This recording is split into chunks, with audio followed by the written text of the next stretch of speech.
On 7 News tonight, a fire emergency at a function centre in Sydney's West. A family tragedy as a woman falls off a cliff while fishing with her husband. A shark scare disrupts a nippers carnival at the same beach where a surfer was attacked. And from sinner to saint, a Seven exclusive Russell Packer to move from jail to the Dragons.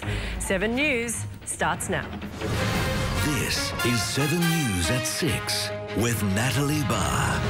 Good evening. A fire emergency is unfolding in Lidcombe, where flames have taken hold of a popular function centre and restaurant. Samantha Brett is there for us. Sam, what's happening?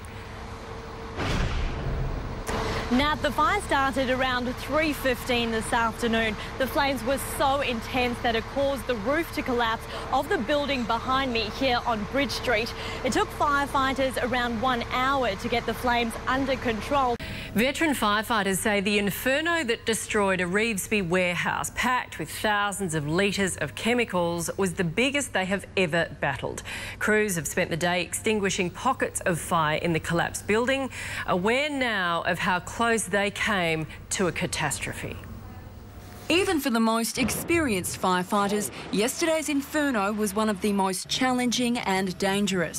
Now let's take a quick look at Sydney's weather, Talitha. Nat, it was a rather cool day around Sydney despite the sunshine. Temperatures were 3 or 4 degrees below average for this time of year.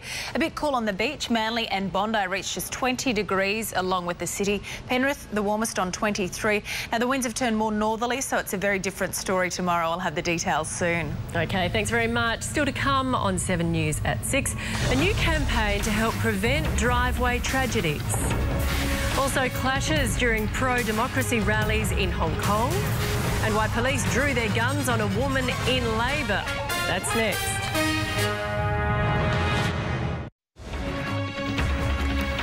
Sydney Opera House officials have defended the way they granted a lucrative contract for the Concourse Bar at Circular Quay.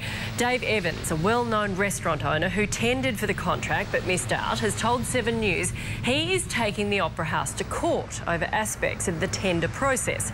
Opera House officials issued a statement saying the tender was conducted in accordance with government policies and overseen by a probity advisor. They say all submissions were considered entirely on their merits, and any suggestion it was otherwise is unfounded and without substance.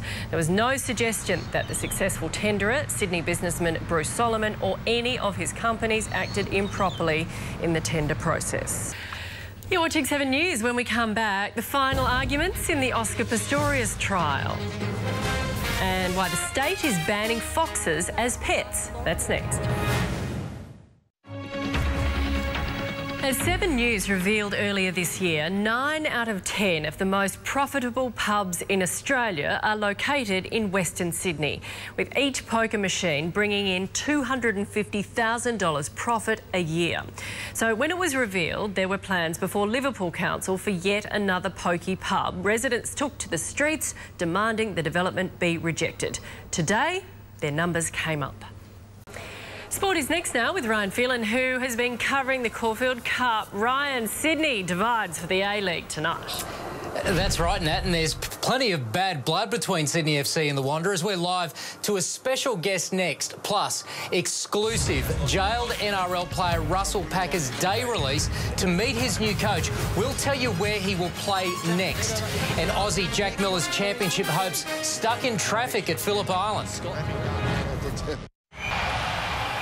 Good evening. Jailed NRL player Russell Packer is set to go from a sinner to a saint by joining the Dragons next year. 7 News was there as Packer spent today out of Silverwater Jail on day release to meet his new coach Paul McGregor and expect his new home in Wollongong.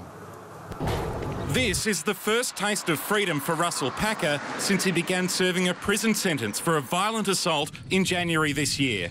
Great days racing here today, Nat. Caulfield Cup Day, and 7's coverage of the Spring Carnival continues next week with the Cox Plate. Looking forward to it. Excellent. Even some of the crew back winners here. Thank you very much, Ryan. Now the weather is coming up next with Talitha.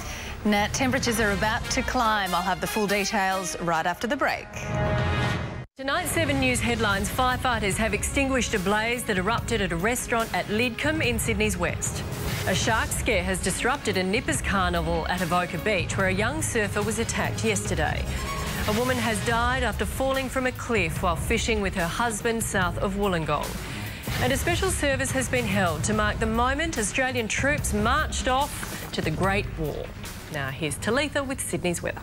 Thank you, Nat. Well, after a week of wild weather, today was rather sedate. Temperatures were a few degrees below average both overnight and today. Very different story tomorrow. It's looking about 6 degrees warmer. Right now in the city, it is 17 degrees after an overnight low of 13 and a top of 20 today. Campbelltown dipped to single digits overnight, 9 degrees with a top of 22 today. Penrith hit 23. It was a pretty cool day for the beach. Manly and Bondi reached just 20 degrees. From the satellite, skies are mostly cloud-free over the whole state as this large high pressure system keeps our weather fine. As that moves further east overnight, the winds will swing more northerly, so tomorrow is looking warmer before a gusty southerly change creeps up the coast with some showers on Monday. Sunday around the country, Brisbane looking sunny and 25 degrees. Canberra also sunny, 26. Melbourne partly cloudy, 29, and some showers and a storm in Perth. On the waters tomorrow, expect northwest winds of around 10 knots, tending northeast in the afternoon at 15 to 20 knots, and the ocean looking a little cooler on 18 degrees. Well, there is one fine-looking Sunday on the way. After a coolish night, a sunny day in the city and a top of 26. Tonight, some spots still dip to the single digits. Liverpool and Richmond down to 9 degrees. Tomorrow looking much warmer, 30 the top in Penrith, 29 in Campbelltown. And the earlier the better for the beach as the afternoon sea breeze will cool things down. 25 degrees the top in Manly, Bondi and Cronulla. Then a southerly change means a cooler day for us on Monday, a shower or two about. Cloudy on Tuesday and Wednesday, then warming up near the end of the week. In our west, a shower and 22 degrees on Monday, a possible shower on Tuesday, 21. Partly cloudy on Wednesday, 26, warming up to 30 by Thursday. But for now, there's a great Sunday ahead, so enjoy now. Yeah, looks good. OK, thanks very much, Talitha. That is 7 News for this Saturday.